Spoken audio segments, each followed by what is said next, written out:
Every other platform I've seen or newspapers, they're all about exposing the cult. Let's close this cult down. Let's bring it down. But we went in a completely different angle where we spoke about the economic benefits that cult has brought about. For example, they have a water brand that they own. They have a farm that they produce dairy, milk, cheese. They have a consulting firm where they do plumbing, engineering.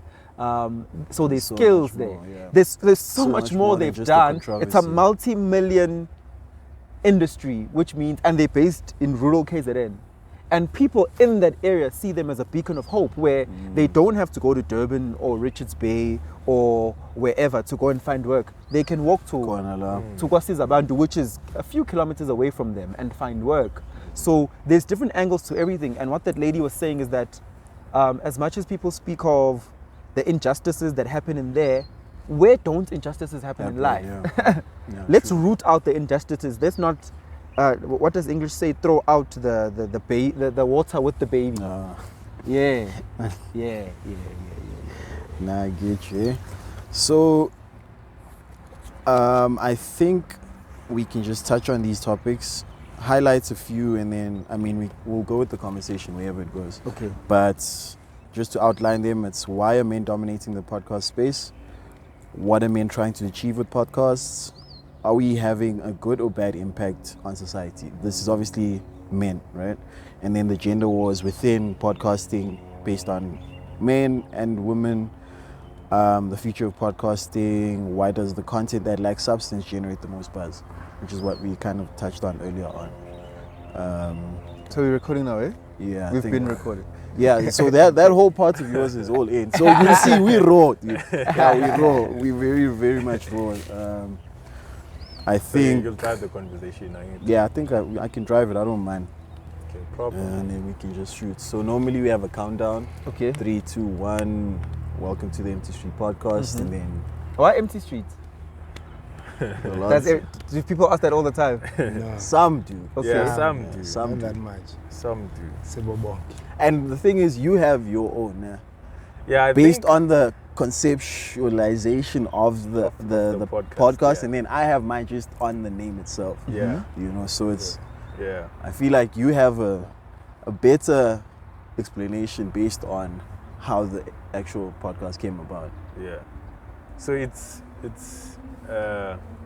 if I can say a metaphor for unaltered conversations. Okay. So it's basically like we are walking in an empty street where no one is walking. So basically we are talking about things that people don't talk about. So that's the metaphor. That's the metaphor. Shy away from talking about. Why the urge then as men to keep on talking about things people don't want to talk about? So it's not also just things people don't want to talk about, right? But also just conversations we have in private, behind closed doors and all of that. So it's more touching on maybe something you would have around Plomena Machita and we're having a conversation in Konin, but bringing that into light, so it might be a conversation we have off camera. So why not just document that? Because there's a lot of conversations we have off camera that are very interesting and relatable. But it's nowhere to be found, because we have them in our circles. Yeah. But it's never like really documented. And when content is really documented, then it's your pop culture, and then there is podcasts or channels that give you like good content, but it's not what we are. It's not the same content we give, and it's very much raw. Yeah, and even with how the podcast started. Yeah. It started with me, Ali. We were just having our conversations because at that time we were staying together. And we just thought, how about we document this? Because I'm sure there's a lot of people who can benefit, and some people we can learn from. And what's the end goal with documenting? Spreading the word. For me personally, it's to mostly learn. I love that because it's you saying that, it's you acknowledging that just because you in front of the camera, it doesn't mean people should listen to you. No, we're not experts. Right? Yeah. We always sit here and we normally say that we're not experts. Yeah. But we love picking each other's brains because there's always a new perspective to the same topic, and that's what we are here for, to actually, like you were saying, learn. Through them, I've learned so much more that probably I thought of differently, but it's like, oh, there's actually a different side to this same thoughts that I had, and then you come in, chip in with the same topic but a different perspective as well. So it gives me that idea that, oh, there's actually like two sides to this coin, know. Even with comments as well. Comment, or if I bump into someone, they're like, oh, I saw you guys were doing this episode and you're talking about this, so here's what I think about that specific topic. So I'm getting to learn from that person now. Oh, I didn't see Zindongalendela. Mina, I thought they were. So I become challenged in a way. So aren't you guys then, don't you guys feel like then you're contributing to the problem? I'll explain. The problem being, I see this on social media a lot. Oh my gosh, can men stop having cameras and microphones and creating podcasts? We've heard that. We've heard that. We've heard that a lot. But explain how we contribute to the problem. So the through clickbait and short clips that don't have context, a lot of podcasts have been lambasted. It's happened to me as well. 2 episodes of mine, one was with Jackie Pamotse, one was with Ngizwe Mkhunu, were lambasted on Twitter. Lambasted through a clip, like a 40-second clip, where it was taken out of context. I was lambasted. Luckily, I'm not the type of person who particularly cares. Definitely, I will reflect on what people say, but I take it largely with a pinch of salt. I will reflect. I think people's opinions and feedback is important, but they are not the visionaries. True. So they can't dictate what I do and how I do it. So that type of backlash on podcasts has made podcasts seem like a problem. Furthermore, the biggest names in podcasting, the algorithm is designed in such a way that people who say the most harmful and problematic things, the algorithm drives them and it makes them go viral. So they become the billboard of what podcasting is. Looks like, They become the representation of everyone. So as soon as a black heterosexual man goes on camera, like, with a microphone, here's another one. Yes. Here's another one. Here's another one. So in that sense, that's how you're contributing to the problem. And it's hard to stay away from being part of the problem, because at the end of the day, you would like to have viewers. You would like to have people consuming your content, because it takes a lot to produce this type of content. True. So how do you stay true to yourself and not now fall into the trap of saying something edgy or rude or condescending for the sake of getting the numbers? The numbers. How do you not? How do you shy away from sounding like Andrew Tate as well? Yeah, I think we'll hold that thought right there.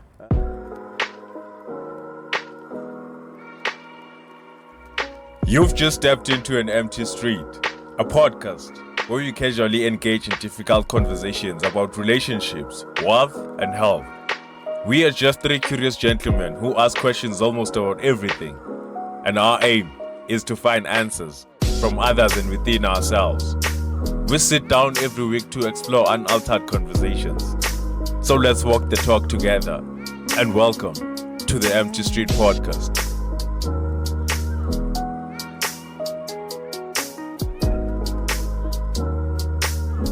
In 3, 2, 1.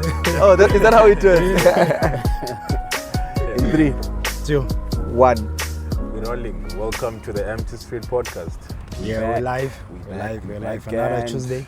Like we always say, we're not walking alone. We come bearing a gift, and we'll let the gift unwrap itself. Oh, so another Tuesday. So I'll appear twice in a Tuesday now. Yeah, you come twice. More numbers. That's awesome, man. Actually, because we drop on the same day. Yeah. We drop on the same day. And on the same time. Is it? Oh, you also 12? Drop Yeah. at 12, Oh, wow. So you compete. I shouldn't be here. Yeah. So I mean, you can introduce yourself to our viewers. Okay. Sure. I always find it hard to do this when I'm in other people's platforms because I'm so used to being the one in control. Right. Lungelo KM. I'm an engineer by profession. I'm registered at the Engineering Council of South Africa as a professional engineer, specializing in electrical. Mostly, I've been involved in the building of industrial plants. Geez, I've traveled. South Africa, I've done. Man. Yeah, I've done Kenya, Mozambique, Swaziland, Malawi, Zambia, Zimbabwe for work as well, with building factories, sugar factories, ethanol plants. But then there's the me who has a passion for broadcasting, which brings me here. Yeah. And I developed my platform called Engineer Your Life. It's available on YouTube and on all podcasting platforms.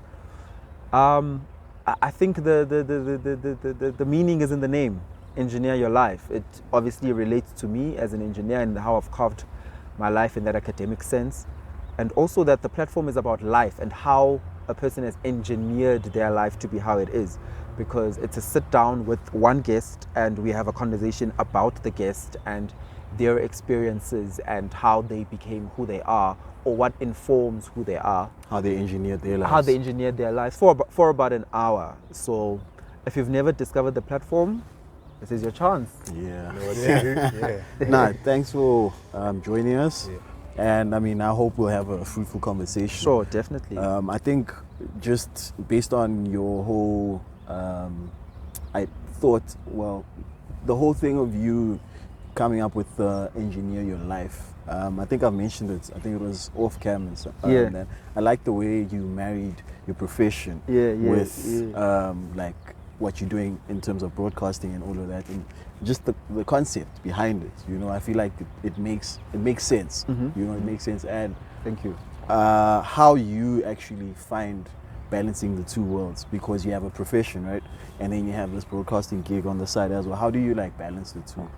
I think it's beautiful in the sense that I'm my own boss in my broadcasting space. So me and my little team, who are absolutely amazing, my guests always get shocked. My team is fully black women. Behind the scenes, it's fully black women. I'm the only man in this whole thing. So it's beautiful that black women have been empowered enough to be in this media space and produce quality content. I've got a producer / sound person, and a videographer / editor, and they all work together to make the episode happen. And this is beautiful because they work according to my schedule, to set up, schedule the production lady, Owami, she sets up the episode, she sets up the guests, contacts the guests, chases them up, researches on them, gives me like a very high level script because I don't believe in scripts. So when I'm sitting there with that iPad, I hardly look at it, if you've noticed. There's always bullet points that are high level about the person, because 70% of the people I don't know. I'm not a person who's very much into pop culture. So both Owami and Nciba, who are behind the scenes, they are after graduates. I can't remember exactly which is which, but one of them is video and film, one of them has got to do with directing and producing. So I remember last year when I had a previous team and the guys had to move for greener pastures, and I was like in distress, and I was like, shit, I can't record, what am I going to do? I put out an ad. I was like, I don't even have money for this, but anyway, let me put out an ad and hire people. And these ladies replied, and I had a conversation with them, and they just sounded like good people who believed in the platform. I called them in once to record with the guest. We've never turned back since then. And it's such a privilege that they believe in me, because these people are graduates, man. I don't pay them much, but they believe in the work. They believe in my talent. They believe in what the platform is doing. Where would I ever had money to pay people who studied at AFDA and have a degree in making productions, you know? Those people are qualified to make productions for MultiChoice and the actually likes. industry. For actually industry. So I'm very privileged to have people like that. So that's why I'm saying even the guests sometimes, of course, Owami will bounce it off with me. She'll WhatsApp me and say, what about this person? But you know what? Most of the time she doesn't. Like, I'm in Joburg now recording with you guys. I'm flying out tomorrow morning because I'm recording at 12, right? I'm recording 3 guests at 12, at 3, and at 6. Those 3 guests, all 3 of them, she chose them. You don't really know. She told me yesterday, all I have to do now is do my own research in the 2 days that she's given me. That's it. That's how we work. We give each other that space. She's a producer. She's an after graduate. She's doing her honors now. So I have to believe she knows what she's doing when she's sourcing guests. I have to, also for me, because I'm such a busy person, I have to delegate that responsibility to her. Else, So I believe in her, and it's been working. It's been working. So I guess that's how you actually found your balance between the two. Yeah. No, that makes sense. Makes sense. I think we can jump right into it. Yeah, we've already started. Yeah, we've been. We've been. I don't know. Do you guys want to chime in on anything? But at the end of the day, do you think when she chooses the cakes, does she categorize them in a manner that, okay, these are the guests that we definitely she choose, does, or you just choose everyone? No, she does categorize them because I think I made it very clear on her job responsibility. This is the type of guest. This is what the show stands for. The show is about growth and inspiring people. The show is about a person who has a story that is relevant. It doesn't always have to be a celebrity. Of course, it helps if it's a celebrity because it will attract traction sometimes. Doesn't always, by the way. Some celebrities are just stupid. But it does sometimes attract traction.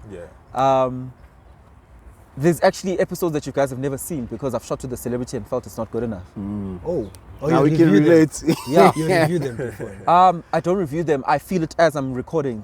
And what is their response? Because I'm assuming they're expecting to see it, right? Because they know they had a session. It's like you sitting here with us, and then we're like, okay, we'll be posting this whenever. Then a month goes by and still you're not seeing the content come up. The beauty is Owami has to tell them because she sources them. So you've shifted him in that responsibility with that. So I think she says, I don't know, we lost the footage. Please, can you come back? I don't think you guys can still use that one after today. my problem with maybe Nceba in a situation especially my street interviews. So basically October maybe about subscriber maybe sibenabo about on the episode. Then maybe see this is a boss it it's not giving. Then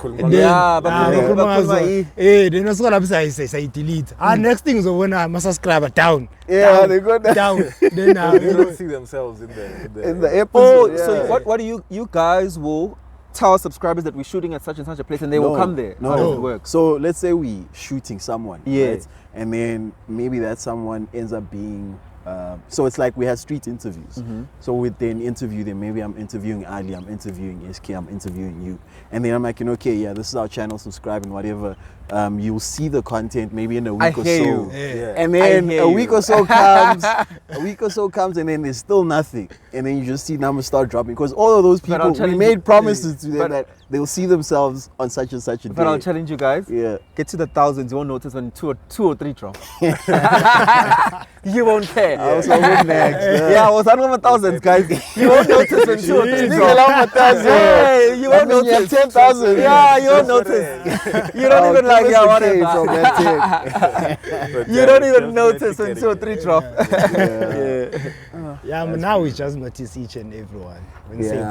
I think it's easier, like what you're saying now, that once you're over that 1,000 mark, then you don't really see a lot of things. But when you're starting up or when you're still making your way up, there's a lot that you need pick. You're sensitive to everything. What happened here? I know this. I your bank balance. Dude. Same thing. I fully get it. I know it. I would sit on my YouTube studio all the time. Now I don't. Because it actually harms my mental health to sit on it and be like, oh, this is happening. This is the trend. Guys, you won't believe this. I post and I disappear until maybe Saturday. You just leave it. I just leave it. For a good 3 days, I don't know how the episode is doing. I don't know. Once it hits 12, on a good day, if I'm not busy, I will watch it with everyone. Okay. And it will be on premiere mode. If not, That's it. I'm not watching that thing. Even on my social media, my Instagram, I will not respond to messages about it because I feel like I've done my work. I poured my heart out. I poured my brain out and created the content for you guys. It's for you guys to consume. People are rude also. Once you're in the thousands. Yeah. We've spoken about this. People are rude. Some of the comments, if you're bored, go to my comment section on some of my big episodes and see what's happening. Social media is just mean, dude. You know? Social media is just YouTube is better than the other social medias, but they are rude people. Yeah. They are rude people, bro. They are rude people, bro. But Nceba, once you're in the thousands, it's water off a duck's back.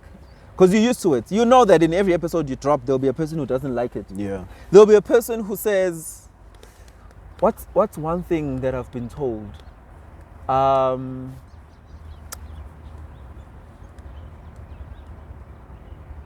What's that thing on your mouth? I had a cold sore. Oh. Okay, so out of everything you consuming that's what in this you episode, picked up from that whole that's episode. What you picked up. Wow. Yeah, what's that thing on your mouth? That was a comment. Just listen to the goddamn conversation, Dude. That was a comment. Another one was. Phew, there's been so many guys. Sometimes I just You maybe deactivate. maybe I'd be on. Yeah, I could. Maybe I'd be on 12,000 already if I didn't block people. I also block on YouTube. I block. Okay. And negative comments, I block. I feel like this is our safe space. This is our community. Engineer your life. Engineer your life is a community of people. I don't say we have to be like-minded, but at least we have the same ethos. We are all about growing and building. Relatable. If you're gonna come here and be rude, guys, there are many podcasts that believe in being rude. Go there. Go there, yeah. Like YouTube is plentiful. Go be rude elsewhere, not here. So I will block you, and you will. It's the last time you sing Engineer Your Life, unless you use another IP address or another device. Yeah. I will block, guys. I'm sorry. I do block people. I think for your own sanity as well. I think it helps. You know, especially if you're a person that constantly goes through those things. Then it will, as you were saying, it affects your mental health. You know. We were at an event we were invited to called Dream Out Loud Sessions, and we were saying the same thing. You would say, like, if you feel that the backlash is too much, you always have that option of just switching off your comments, or just what you do, like just post and let it be. Post and let it be. You know, guys. Because at the end of the day, you are still in control. Yeah. You know, you're the one that goes to the comments. You're the one who goes. You're the one that scrolls. You're the one who scrolls. No one's doing it for you. No one is doing it for you. So, yeah, I think that's just what I wanted to highlight on that. I mean, I have see, now you're gonna expose me for. Or I'm like, I'm actually underpaid. She also runs the social media for the show, and Nceba, or the editor, she edits like into reels that are pretty and with the words and the graphics, and then Owami captions, posts it, maybe adds a background song or whatever. And the way she's so brilliant at doing it, I mean, we have reels on over 100,000, so many 100,000 views. There's a lady called Angel Ndlela. I don't know, it clearly touched people in their studio. It's on 900,000 views. Damn. Dude, I was like, that is crazy, right? That's crazy. And the comments on that thing, if you would go and sit there and read that thing, you'd be broken. Like, when things do those type of numbers and become viral, the comments become vile, guys. Yeah. They become harsh. They become, people But I feel harsh. like social media has allowed us to feed into that side of us. You know, I feel like everyone, as much as you might be a good person, there is that side of you that isn't as good, but you choose not to actually like put that to the world. And then there's those people that, since I'm on social media, I'm literally just a number. They don't know me. You know, so I can be I can be vile, I can be hurt, I can throw in like hurtful words to this person. They don't really care because they don't know me. But how many podcasts are out there where the same people who consume the content, they're going to see this where we're going to say it's hurtful, guys, stop doing it, and they still doing continue to do it. You know? Which actually brings us to the conversation about us guys being considered toxic when it comes to podcasting. I want to know what your thoughts are on that. Do you think it's actually does that comment stand any ground, or do you feel like it's based on what is saturated in the podcasting industry? So I'd say it's based on the algorithm pushing clips and content of people saying who are harmful. or who are borderline harmful. Remember that in order for you to be big, sometimes all it takes is 10 episodes and you're a star in the space. And then all you have to do after that is be consistent. Yeah. So if you have 10 episodes and your 10 episodes, the clips keep on being posted in 10 consecutive weeks on social media, then it creates a narrative. Yeah. You know? It creates a narrative as if all podcasts. I like that. Because of the consistency of how much this thing is appearing on social media. Yeah. It might not necessarily be a reflection of what is happening, but on the other side, it's also important to reflect.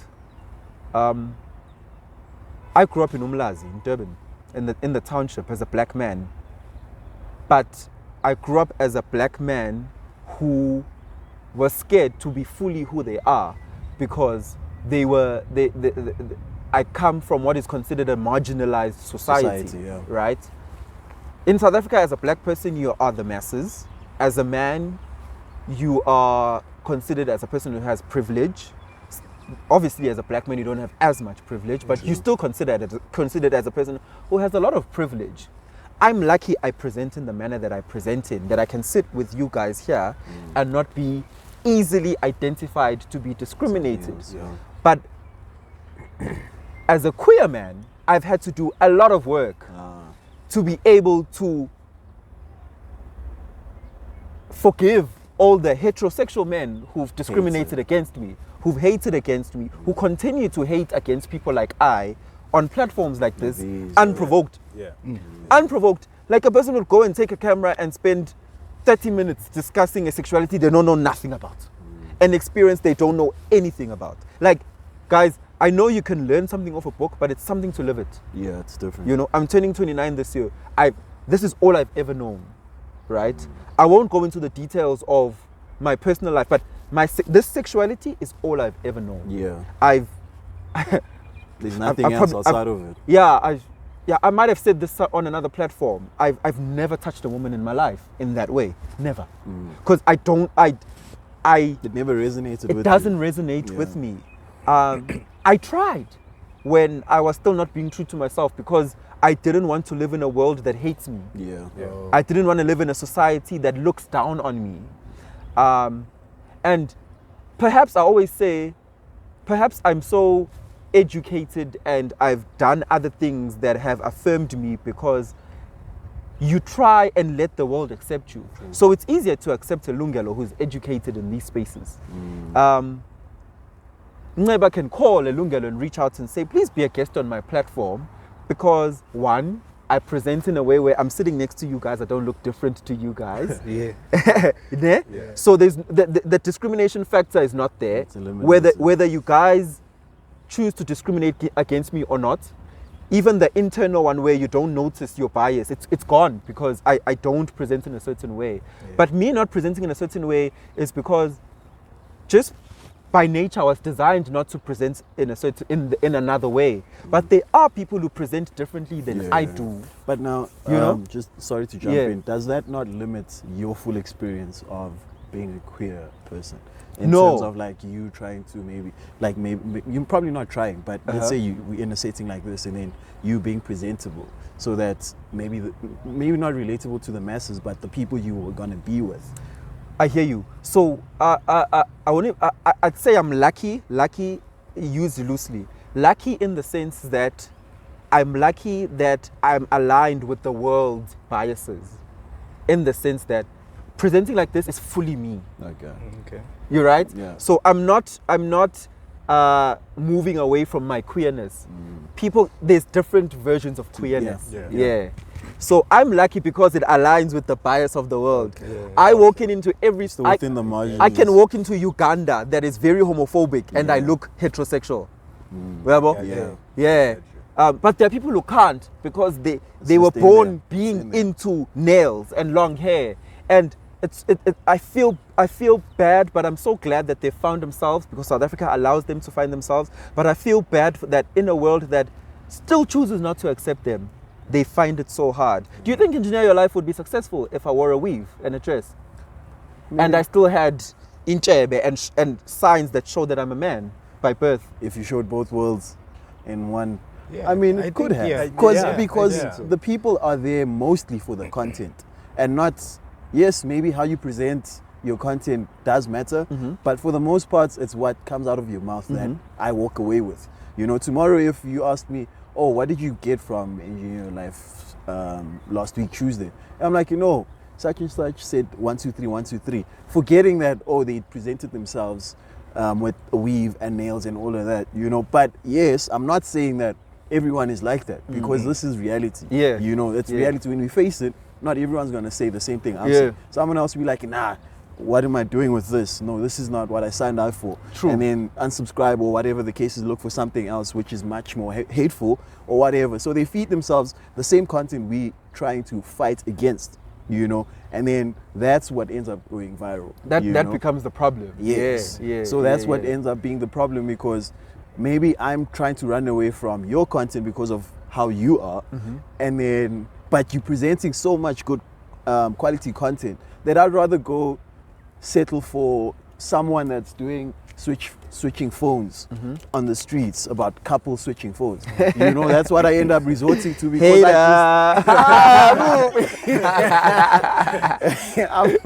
I'm just saying what's out there. Yeah. You know, that's because at the end of the day, that is what saturates bubblegum content. Yeah, you know, and we don't need that. Yeah, there's enough by of all it. Means, yes. By all means, it's let there, it be definitely. there. But I think there's too much of it actually. Yeah, well, because like everywhere you go, you go onto your YouTube channel or your YouTube page. The first thing you see is someone there with the mic and a couple. Like, dude, I'm okay with that. And obviously, it's based on your clicks. Yeah. So if that's the content you consume, that's more. The algorithm is just gonna feed you more of that. You know. So it's also to the user. It's also important for them to watch what they click. Yeah. Because tomorrow you're like, nah, why is this popping up on my feed? But you forget that yesterday you clicked on this, and so now everything else is gonna come relating to this. So you have to stay away from them. Probably after a week or so, you're not gonna see that content anymore. Or you even have to just say ignore this content. You have to actually manually you have to manually do it and say, nah, ignore this content, because it's just so saturated. You know, but funny you speak about ignore this content. So 90% of South African podcasts I've pressed ignore this content on. Is it? Yes. Have you pressed on ours? I'm not going to answer that. Look where you ended up. Let me explain why. I don't want to sound like anyone else. Yeah. Okay. The more I consume other people, you end up taking your brain. Like you're taking their energy. Yeah. I have a follow up to that. So with me personally, I've noticed that you like podcasts, right? You like watching YouTube channels and all of that. For me, because you have a lot of references, that's what I've noticed. You have a lot of references to conversations. With me, it's like, yo, dude, I'm okay. Earlier on, when it was a thing, I used to watch a lot. It's be a thing. No, I'm saying, but when it blew up, you know, it was like, okay, let me pass some time with watching so-and-so's content. It was people that were local, you know, local people that were blowing up. Local people are doing great. Local people that were blowing up. I was like, oh, nah, this person's doing so good. Let me watch this. Let me see what's the hype, But eventually, what you were saying now is that you end up taking from that, and it's no longer your own thoughts. You take too much. You know, it's no longer your own thoughts. So it became a thing where it's like, okay, I'm just gonna watch my content. Literally, that's what I do, dog, you know. And then maybe if you throw a reference or a link, and I'm like, okay, let me see what this is about. But most of the time, this is literally I don't know if it's narcissistic or what, but I just rather watch what I'm saying, because seeing it from third person perspective and being in the moment is two different things. Because you say so much in this moment that when you watch, you're like, hey, I actually said that, you know, because you can't really record everything you say. But when you look back, you're like, oh, this is actually interesting. And then tomorrow, like, you know, maybe I should have said 1, 2, 3, 1, 2, 3. Do you guys have an international reference that made you start the podcast, or that you go to a lot and watch a lot? International reference? No, I don't think so. But I watch a lot of podcasts. I watch a lot of international podcasts. I think that's where I started before I went to watching the local podcasts. But the likes of Jordan Peterson, Joe Rogan, not that much. There and there. Andrew Huberman. Rich Andrew Roll. is too smart, my goodness. Yo. I get lost in his technicalities. Alex Friedman. Yeah. Those Also guys. him, he's too smart. You get smart. lost in his Too how smart. technical he is. So Yeah. it's very niche. Yeah, there are episodes it's one of those episodes I'll watch 2-3 times and it's like 3 hours or 4 hours. So yeah.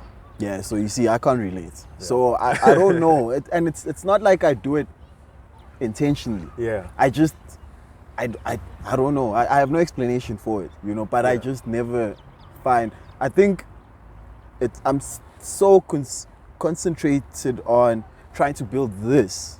Okay. That anything else, I'm like, dude, maybe it's an interesting conversation, but for me right now, I'm like, let me just focus on it. Maybe consume content that No, but it's what Lungelo was saying about it influences. It influences. It really does. Even sitting like this, we're influencing each other. And I've never thought of how it actually influenced me, but I guess in a way, which maybe we are talking about something, and then you make a reference. I'll make a reference with it. There's a study that was made that states. I mean, even with the books you read, dude, it's the same thing because you even make references with that too. Which is not a bad thing, as long as it's positive, dude, because sometimes I'm not trying to be try and imitate them because that's my problem. Yes, which is the more you consume, the more you'll find yourself imitating. Rather than being inspired and taking points here and there, because your brain is just being fed this. I think it's also what who's that lady? Kululego always tells me he's never watched even one MacG episode, by the way. Is it? Yeah. He hasn't been on there yet, no? No. He said he always sees clips on social media, and the reason he's never consumed is that content is very different to what he does, and he's scared that, considering that they're the biggest platform, if he consumes their content, he might find himself being swayed. To present his content in a different way. Makes sense. Okay. And I think with all these podcasts that we are counting, it's mostly guys. Why all of a sudden when the podcasting came, it's like most guys found a new flavor of candy? I've got an answer. It's a very easy one, actually. Yeah. We just wanted our space on YouTube. The girls were already there with their beauty content. We just wanted our space. It was. We are not physically appealing to people and sell our physicality. We can't do that, right? So what else did we have? Our brains. And but our now, opinions. why then is it shunned upon then when we actually do have these conversations? And it's no different to them, right? Because I mean, someone might say, why makeup? Why this? Why that? Because there are people that are like that. Because I think same thing like the girls, I'm not speaking for them, but same thing like the girls, if a girl does makeup shitty, also correct on Twitter, your makeup is bad. So not saying if you execute it wrong. So in its entirety, there's no problem with podcasts. But so many people who execute it in a manner that is harmful are at the forefront. Or the clips have been put at the forefront. But podcasts are good, man. They're brilliant. Oh my gosh, they're brilliant. A lot of radio is trash. So podcasts radio is failing. I think radio is now trying to imitate podcasts. That's the crazy thing, because now they have live footage. I mean, I understand you keeping up with the times, but if you look at it in depth, that wasn't radio. That was never been radio. Radio, you never saw a face, you never saw what they're doing in studio. You were hooked by that voice. Exactly. And how smart that person sounded. And what they said would captivate you. And you'll keep on searching, who's this person? But now it's like... now they go to Twitter for content. It's like, jeez. So... Our content, you're feeding it back to us. So I wanted to say something. There was a conversation on Label Lion show. She mentioned something about how there's the red and the blue pill conversation, right? And how podcasters, well, not everyone, but some choose to go with the red pill, right? Which is the controversy, the viral, whatever's gonna get people talking. The misogynistic yes, all of that.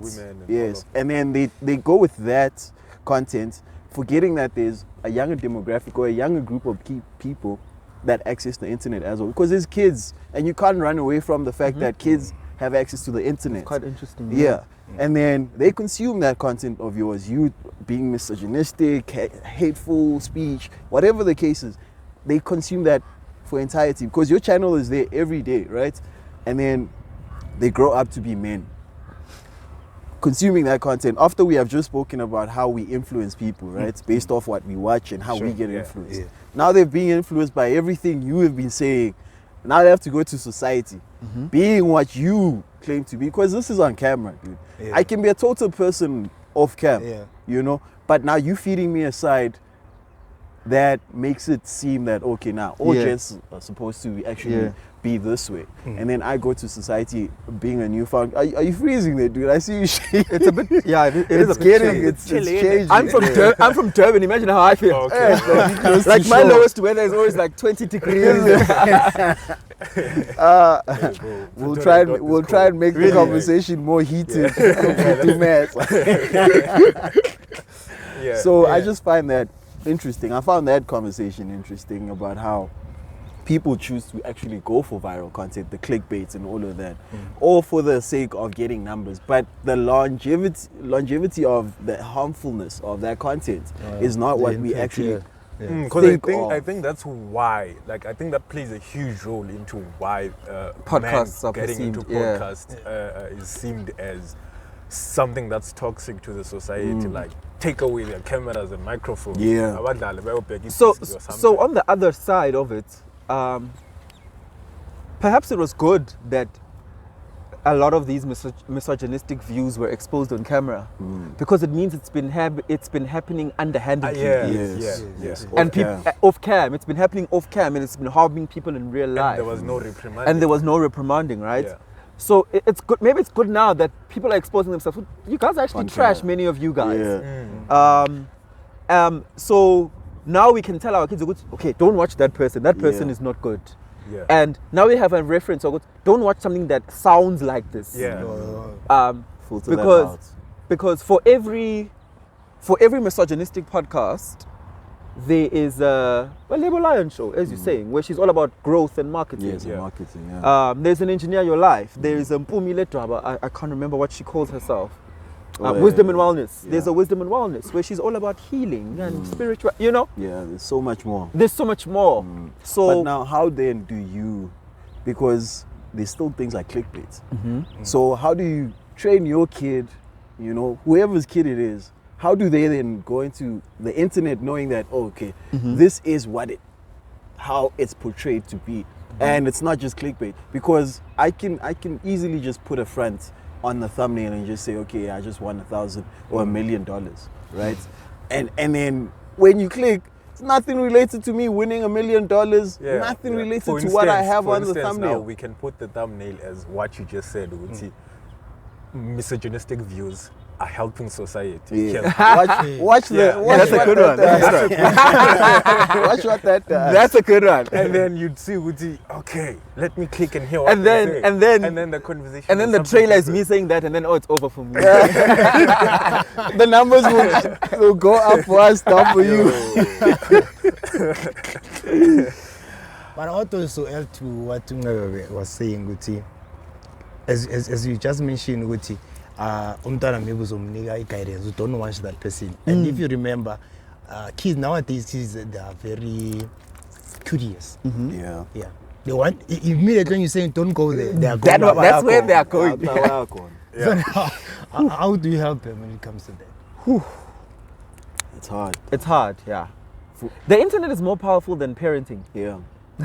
Unfortunately, it's the artificial intelligence that's involved in coding these systems goes far beyond human capacity. That's just a daily thing that we have to deal with and manage, I guess.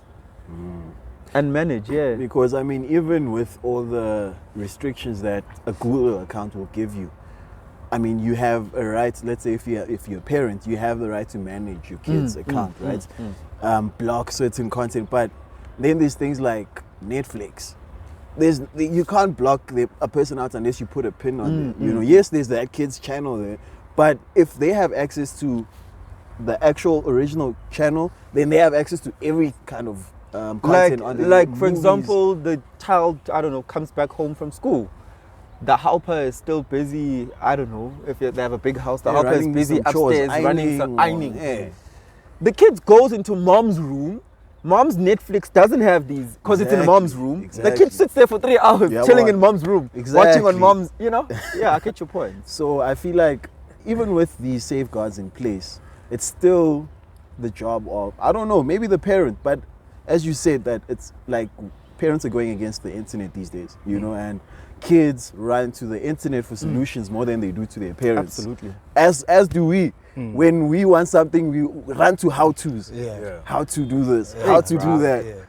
But that's just what the internet has made us. Yeah. We rely so much on it and not on it ourselves anymore that we depend on it now. So it's like we need it to survive. It's like if you're lying on a deathbed, it's what's keeping you alive in terms of based on either your career or something you're inquisitive about. I mean, yes, there was Wikipedia in terms of feeding you information about whatever you want to know about, right? But it's long past that now. Now we have ChatGPT. But it's interesting what you mentioned.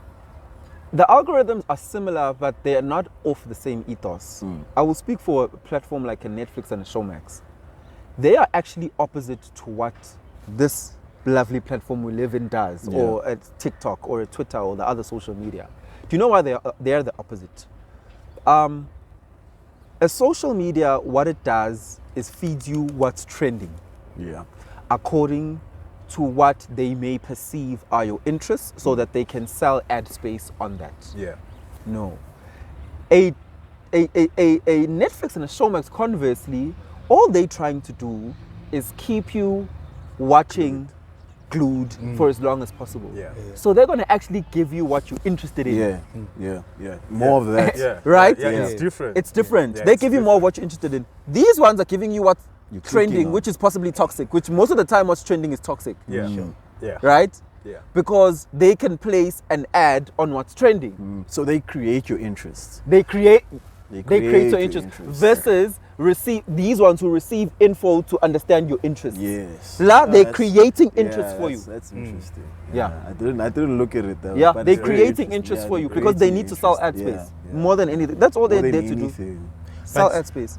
Okay, go ahead. So do you guys think that it would help to regulate the content that's supposed to go on social media? Like, for instance, podcasts, the toxic views and stuff. Like, maybe there's a regulation that's put in place or certain requirements for the type of content that you should put in. It's already there, I bro. wanted to say, don't they already have it? Like It's already the whole there. age restriction things? Yeah. Yeah. It's there. Putting certain things like you have to have the under 18. The thing is, these No, things are understand, there. like I'm referring maybe to something like Andrew Tate. So that content has to go through going something viral, before it goes and live. It doesn't. For instance, there's 11, 12-year-olds who are seeing his content, and they might twist it sometimes, or the way he says it is just out of proportion, and they take it literally as is. For instance, in the UK, his content is banned that side because kids are believed to be practicing. They're trying to be Andrew Tate. Yeah, they're trying to be Andrew Tate, like that chick with the sweat or something. Marantana, I think Google okusho ne, because now masingathi siyachecka maybe nabafundi abantwana abasebenzisa. Sometimes maybe usebenzisa ifoni yabazali and maybe umzali nguyolog in ngama-details akhe nge-email yakhe. Yeah. So obvious, i-content kanjalo is easy ukuthi access, even though age restriction as you just mentioned, but at the end of the day une-access to it. Yeah.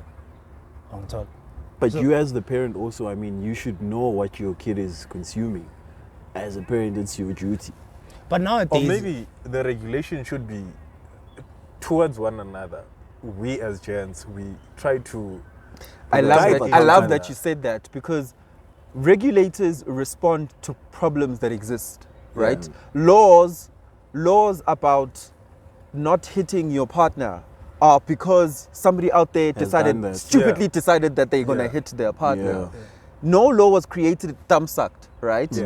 So in a smaller version, the microcosm, as humans, when we're around each other, just the four of us, it goes a long way when it's, hey, my gents, Yeah, Sure. putting each other in check. That's 4 guys who are not going to hit their girlfriends.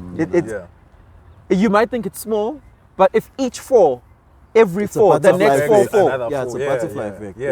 It's that effect, right? But in the larger scale of things, for where like a YouTube has to have rules and YouTube guidelines, it's because they know that there are people even outside Lama force is who don't exist in those 4s. I mean, even on my platform, when we upload, anybody who uploads, when you have to click that monetization thing, because before you upload a video, you can choose whether you want it to be monetized or not. Because if you don't want it to be monetized, then it means you can put anything that's vile and YouTube won't care. If you click the monetization, you must adhere to all the guidelines. And YouTube will check it before it goes live. So sometimes it can go through an hour process of checks. And if YouTube finds an issue, it'll flag it and So that means we haven't seen shit yet, eh? Yeah. I've had 2 videos that were flagged and I had to edit them again and re-upload. And it'll flag, it'll either go yellow or red, the monetization icon. So there's green, yellow, red. If it's yellow, it means there was something harmful that was said, and it'll tell you that YouTube guideline broken. And then it'll put a bullet point, sexual violence. It tells you what it is. Or drugs, or whatever. Or and then it will throttle it. That video will do bad views if you choose to continue putting it up. So it works against you. It works against. So YouTube tries. The platforms do try. Yeah, that's proper. But for them to protect themselves. For them to protect themselves against, I guess, most of these entities are US based, against US laws. Yeah, US laws. But how do you regulate? I was about to say, how do you regulate again platforms that are international? Because if it's illegal, if it's legal in South Africa to be in the LGBTQI community, it's illegal in Uganda. So where's the what happens? Where's it right? I definitely get you. It's problematic. How do you? Who approves of marrying in the same family, and then in another culture now it's absurd. Taboo. It's taboo. So now I definitely get you. Yeah, that where would the challenge be? So it goes back to what I was saying, Gucci. Maybe we can regulate each other as people. I mean, that's what humanity is about. Yeah, we have to regulate each other. Because another thing with specifically for men, Gucci, like for the longest of time, we've been seen as people who lead. Though things are changing now a bit, who lead. So even with the podcasting space, obviously we are leading it, meaning that maybe we should lead with a good purpose. I love that. By reprimanding each other on the content we put out there. On the spot. The way we should be living. On the spot, not off cam. Because now you've already fed this person this information, but you only want to say, SK, off cam. You know, but if I do it right here, then they'll see that, actually that was kind of because we really don't understand the amount of impact we have towards other people. Like a 17-year-old now who just got into varsity might be watching Engineer Live, and they watch each and every episode. Insane, which they are. A lot of people do. And obviously they're gonna model their life towards what they've learned, what you've said, actually. I think it's powerful for us to be just careless and just throw stuff around because we want views, we want to monetize our channels, we want to trend and be known to feed our own egos. I think we should go back and say, is this a morally correct thing to say? Like, we all want to be good people. I love that you say that, because for some people, you get so in your head or you get used to something that you think it's the norm. I've got an episode I released 4 weeks ago. I think it's on 98,000 views.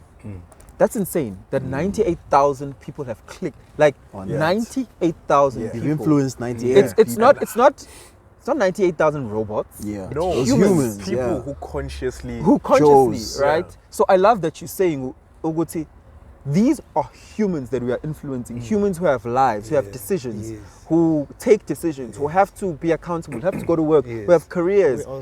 And that is important to go to. What is this human getting from me? You know, it's bears the sorry to even if it's 100 humans. This is what I always say as well, is that when you still feel insecure about your journey, when you look at other people and the numbers they are doing, ask yourself that if you have 500 views, how would you feel if there were 500 people standing right here watching? Because that's exactly what 500 views mean. Yeah. Literally, if there were 500 people right now, how would you actually feel?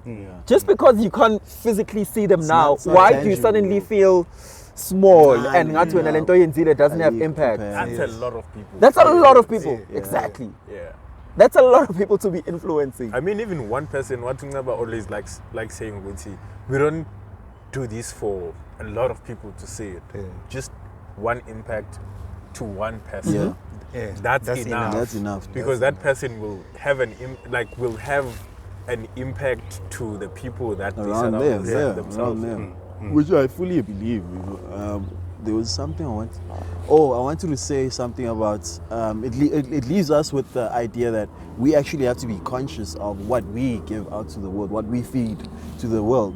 Because at the end of the day, if all you are doing is trying to get the numbers or build traction or whatever, or go viral, you fall off quickly. Bro. You fall off quickly, and you're not really being conscious of what you're saying. So you just say anything, and in the heat of the moment. And if you go to an episode and it does well and you realize you're controversial, then you're gonna say, okay, I'm gonna start saying all these controversial. I have to keep being controversial. Now you have to keep up with the appearances, and it's so good. It's not even who you are, But because this specific video went and did the crazy numbers, now you have to keep up with this. Otherwise, you're not gonna get the same numbers. Yeah, that's why I had this question about that, Uti.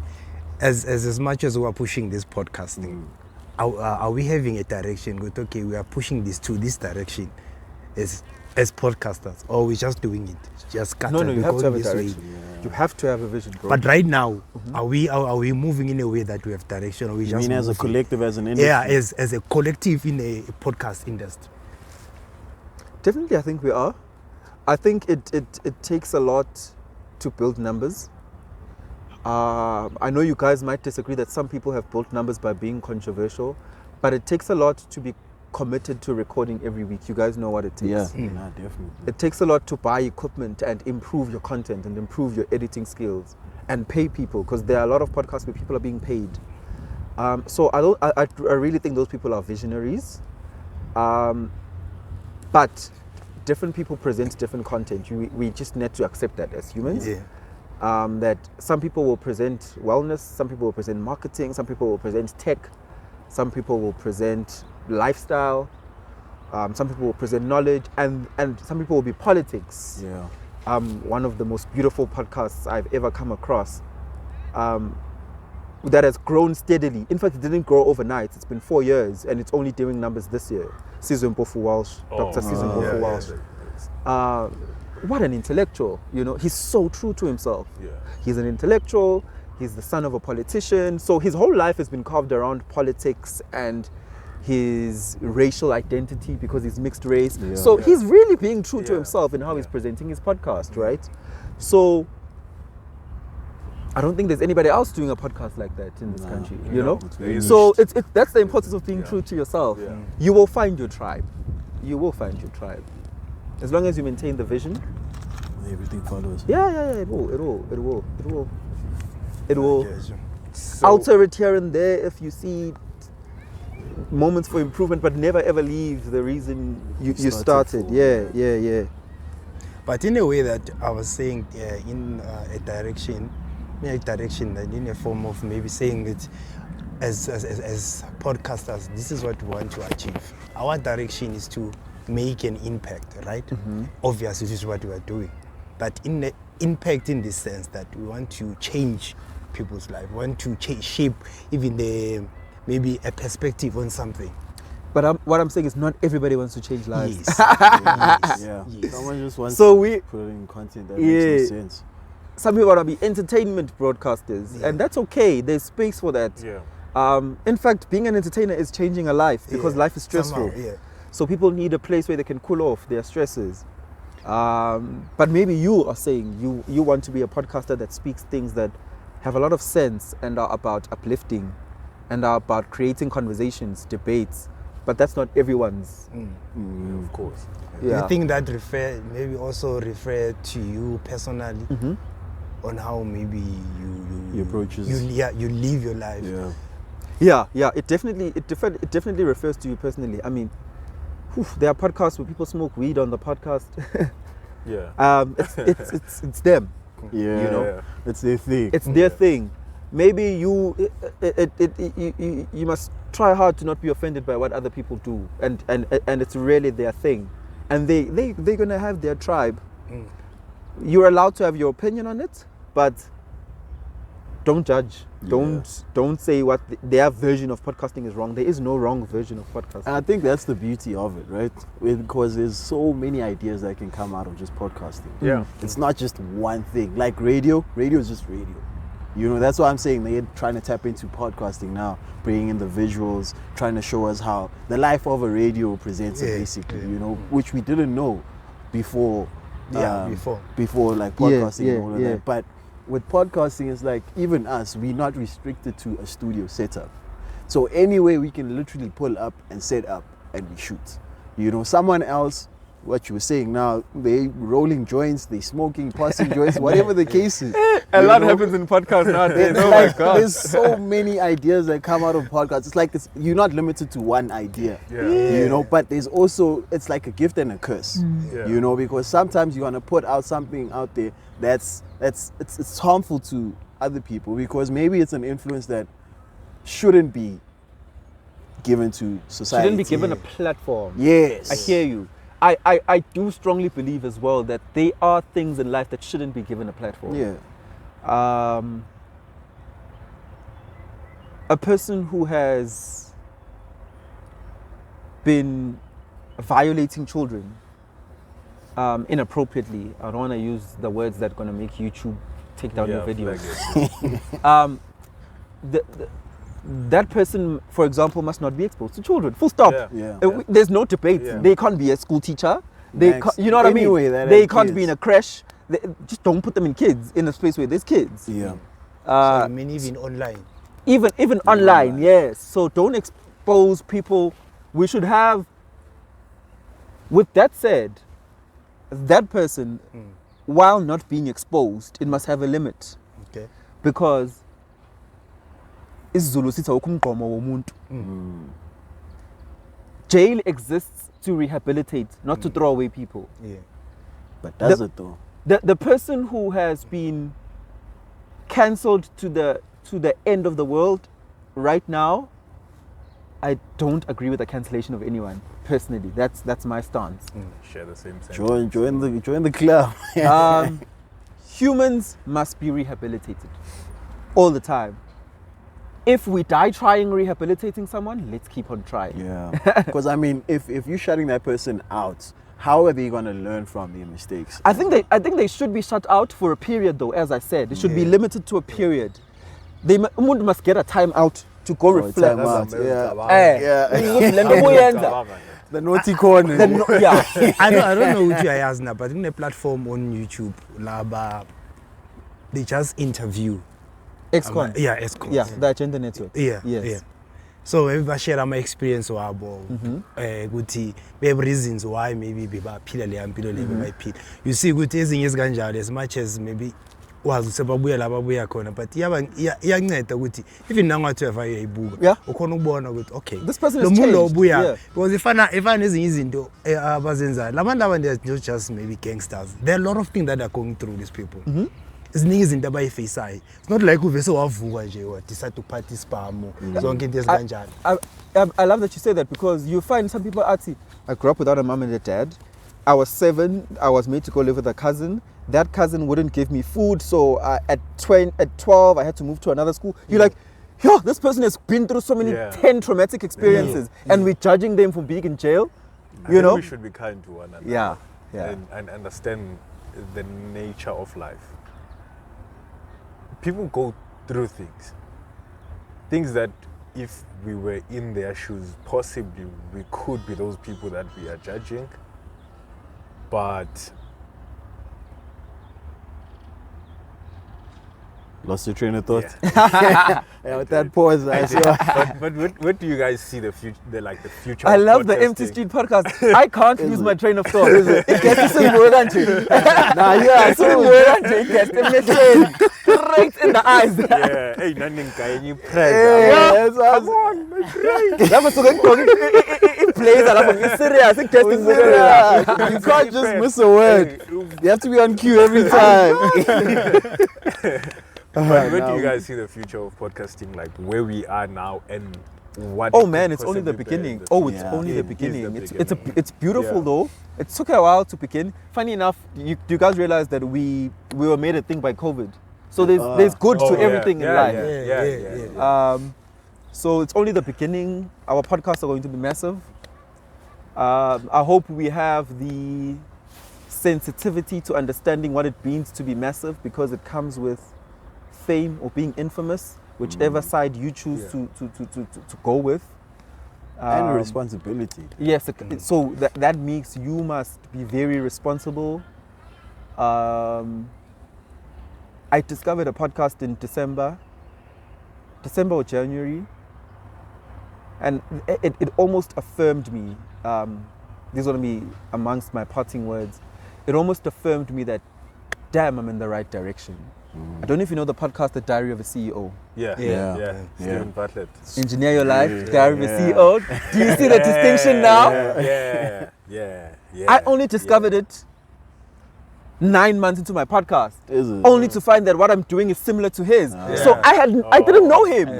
But if somebody were to discover me now and go to him because he's bigger, he's in the UK. Like, no, this is what you taking ideas from. So for me, that was an affirmation moment, that somebody as big as that, I curated my platform to be so similar to that, and I didn't know about him. And it's just based off your experiences. It came from here, from my vision. And when I came, I think we're even the same age.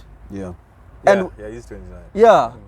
And when I discovered him, I was like, geez, our platforms are like so similar.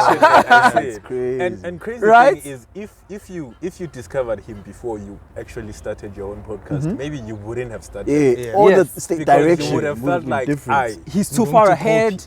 I'm gonna try and copy. No, I do none of that. I do none of that. That's crazy. So that's when I know that we're doing something right.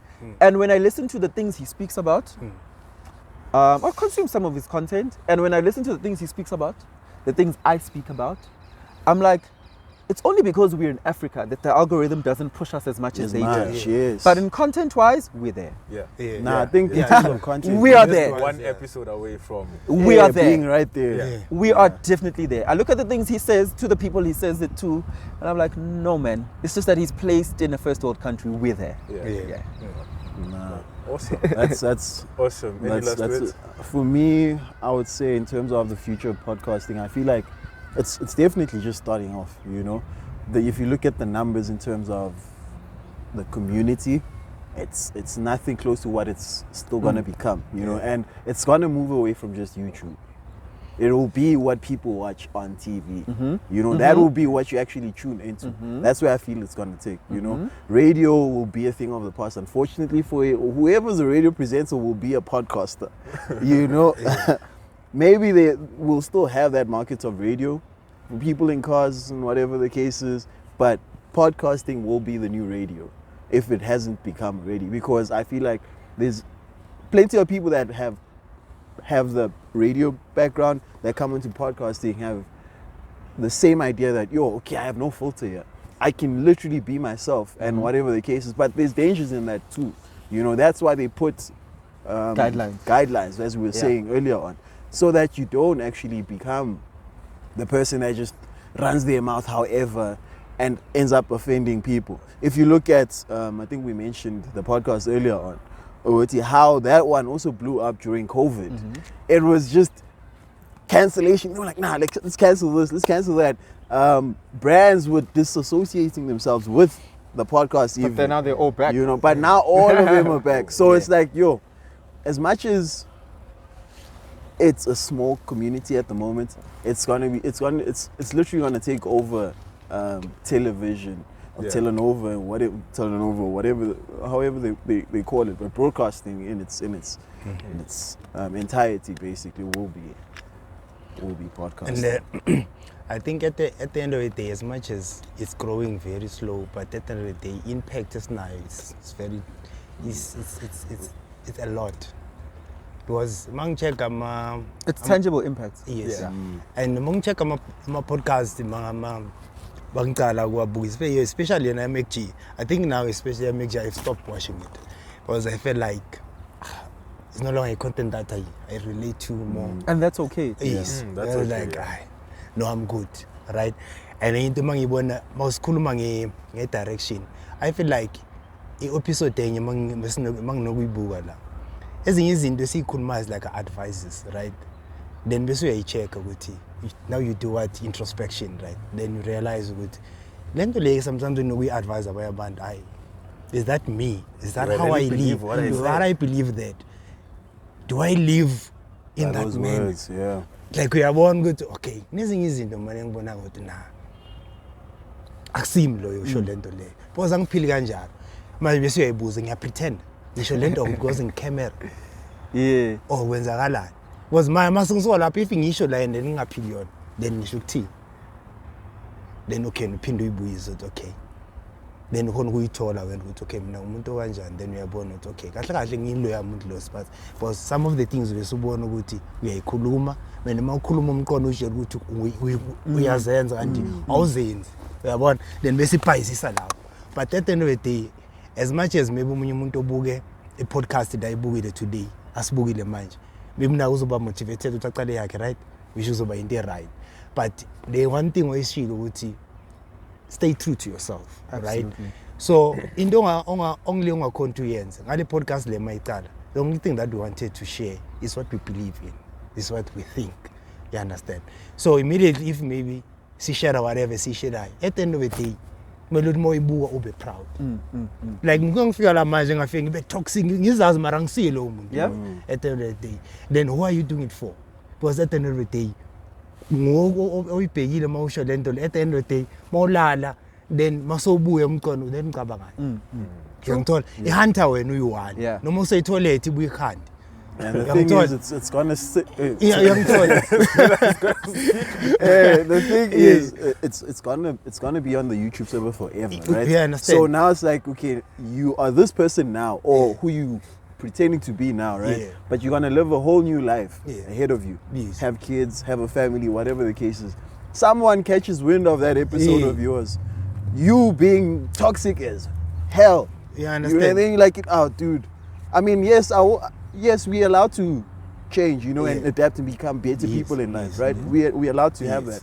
But don't now be a different person on and offset. Because it's like, which is what you say. Yes. And if I na le podcast le even iqala lento le impact yakhona beyenda lento ukuthi nginomntwana. So maybe there come a time, maybe even manje mangathi say ngiyavaya ngibuyele endlini, maybe something happens, I die. But mangla i-content engiyicreate-ile ngiyishile, the impact you've left. I get it. You understand? I love that. I don't know who mentioned it. I don't know who mentioned it.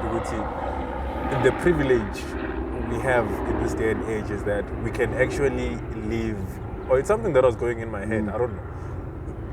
We actually documenting how we thought, how our lives were, how we live for the next generation. For the next generation. I think to you be said able that. To say, I said it. Yeah, you said it. Because it's not the first time I'm hearing it. I think I was watching the episode when it registered.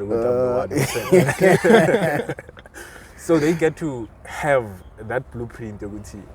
My father was like this, my mother was like this, and this or even Abantana Bagini can get to see my uncle was like this, or my aunt was like this. Because that's actually interesting. Because we didn't get that.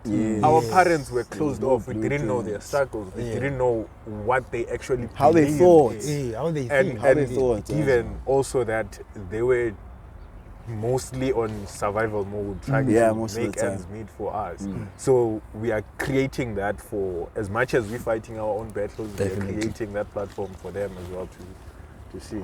Mara had it thought. I think those are my last words. Yeah, Those are my last words. But yeah. I think the future of podcasting is will help a lot of people to engineer their lives. No. Yeah. that's a perfect way to I like nothing more to say. that. But yeah, we appreciate you being here, man. Yeah, Like, thanks, we man. really Hope appreciate it. Sure, When, awesome. when you share a piece of your time with someone, You never get back. You are sharing a piece of your life that you'll never get back. So And we really appreciate can the we piece of your always record? That's something that we've learned from people who are doing well in the space.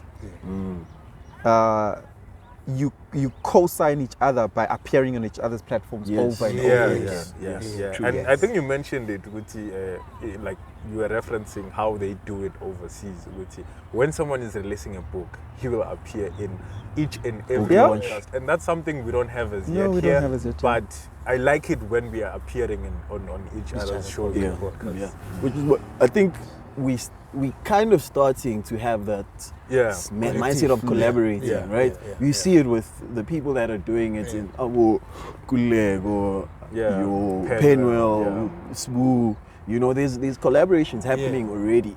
It's just not pushing each other, happening rapidly. You know, it should happen much quicker, much faster. Yeah. And it shouldn't be limited to only people sitting at the top, but you know, Yeah. because at the end Across of the the day, spectrum. yes, because at the end of the day, it's like now you don't want to, because we have different perspectives. There's something you said about celebrities, which I won't repeat.